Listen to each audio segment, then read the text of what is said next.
আসসালামু আলাইকুম প্রিয় বন্ধুরা। আজকে যে মোবাইলটা নিয়ে আসলাম এটা মডেল হচ্ছে রেডমি নোট 10। হ্যাঁ, তো দেন আই চার্জার লাগালাম। তো আই চার্জার লাগাইলে দেন আই চার্জারে কি এম্পিয়ার আসে দেখেন।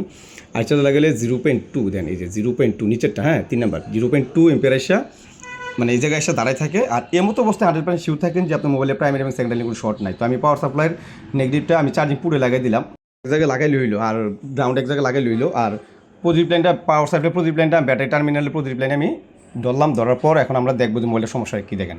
তো এটা পাওয়ার সুইচ প্রেস করি, পাওয়ার সুইচ প্রেস করার পর দেখেন পাওয়ার সুইচ প্রেস করার পর 25 আসে, 25 আসা স্টক রিং দেন 25 আসা আটকে রয়েছে, দেখেন 25 আসা আটকে রয়েছে।